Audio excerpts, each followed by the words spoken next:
Prior to contact, Iroquoian peoples had a very strong and well-developed pottery tradition. Pottery was introduced about 1000 BC and gradually became more and more common. It began to flourish in the latter half of the first millennium with the introduction of agriculture. Pottery is heavy and fragile. It's not really convenient if you're moving all over the place every week or two. Agriculture allowed people to live a semi-sedentary life, which increased the viability and necessity of pottery. Pottery requires you to stay in the same place while you're waiting for things to dry. It requires a fairly substantial commitment of time. Pottery shards make up the overwhelming majority of artifacts found. Most objects preserve poorly in the ground. Pottery preserves very well. The abundance of pottery shards gives a fairly complete record of human habitation from about 1000 BC to about 1650 AD, at which point something unfortunate happens. The early 1600s were the height of pottery as a craft, both in terms of quality, quantity, as well as artistry. But from about 1620 onwards, pottery becomes less and less common before vanishing entirely at about 1670. The tradition died wholly and completely. Between about 1670 and 1950, there is no Iroquoian pottery. So, what killed it? Capitalism killed it. Globalism killed it. Colonialism killed it. The fur trade killed it. One of the primary trade goods during the fur trade was the copper kettle.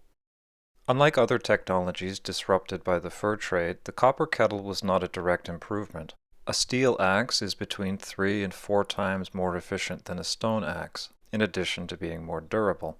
A musket is 7 times more lethal than a bow and arrow. Wool cloth might not be as warm as furs, but it breathes better and it's a heck of a lot easier to clean. The copper kettle was at best a sideways movement, at worst a direct downgrade. They heat up a lot faster, but they're useless at holding on to that heat. It's harder to inflict catastrophic damage upon them, but it's a heck of a lot easier to inflict minor damage upon them. They're ugly and undecorated because they're mass-produced in some European factory trying to churn them out as quickly and cheaply as possible, as opposed to being lovingly, carefully, and slowly produced by unalienated laborers. Finally, and worst of all, they make your food taste slightly of copper. Or, if you're boiling acidic things for an extended period of time, they can give you copper poisoning. Copper pots have also had a severe negative impact on archaeology. They tell us less about their period. With a domestically produced clay pot, you can tell where the pot came from, both from the clay as well as the tempering agent. This tells you about trade networks and relationships between communities. They can tell you about the food people were eating and the wood they were burning. Residue is preserved in the semi-porous surface. The artistry teaches you something about the aesthetics at the time as well as relationships between communities. And because pottery survives so well, there's a continuous record of all of these things stretching back 2,500 years. Trade kettles tell you none of these things, and that in and of itself would be bad enough, but trade kettles also don't preserve very well. They don't preserve very well because copper is a semi-rare material and infinitely recyclable. If a clay pot breaks, you go and throw it in a midden. If a copper pot breaks, you go and get your tin snips or your chisel and you cut it up to make arrowheads or bells for your dresses. If you're a farmer on stolen Indian land and you plow up some pottery shards, you just throw them in a pile or you keep them as curiosities. Whereas if you plow up a copper kettle, you take it down to the scrapyard and you have it melted for 15 cents. Most of the clay pots that have ever existed still exist in some form or another. Most of the copper kettles that existed are now wires.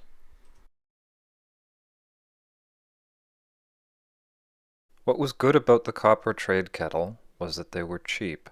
Generally speaking, a copper kettle like this would cost you 1 beaver fur. Depending on the individual quality of the fur and the economics of the fur trade over in Europe, you could sometimes get 2 or even 3 copper kettles for a beaver fur. Pottery is a lot of work to produce. You have to collect the clay, you have to purify the clay. This is very labor intensive. You have to add your tempering agents. You have to shape your pot in an era without pottery wheels. You need to dry it very slowly and very carefully. You need to collect enough good dry fuel for a firing, you need to produce enough pottery to make a firing worth it, and then finally you need to actually go through the firing process. This is a lot of work. It's because pottery takes a lot of work that pots are often so highly decorated. If I'm going to put that much time into a project, I want the end result to look nice. Compared to this, getting a beaver fur is not a lot of work. This is what made the fur trade so lucrative and compelled thousands of opportunists to go and extirpate the wildlife. It's money for nothing. Set your traps, go for a nice walk every morning. Or if you're the more proactive type, get a bunch of guys together, surround a beaver lodge in the middle of winter, tear it apart, and club them as they try to escape. It takes you significantly fewer man-hours to acquire beaver skins than it does to produce pottery. And this compelled people to trade their culture for an extirpated species. If you're already extirpating your beaver anyway in order to acquire skins to trade for muskets in order to fight the French, well, you're going to have some surplus anyway, so you might as well buy a copper pot, save yourself some trouble later down the line. Copper pots and the fur trade meant that pottery was no longer economically viable, and so it wasted away and died. We see a similar phenomenon occur in the modern day as a result of industrial global capitalism. Let's take clothing for an example. Back in my grandparents' day, it was still relatively common for people to make their own clothing. These days, hardly anybody sews anymore. The reason is you can get 3 t-shirts for $5 at Costco. In essence, making something yourself rather than buying it is something that costs you money rather than saves you money. So people give up on making things themselves, art and material culture die hand in hand, and we no longer have nice things.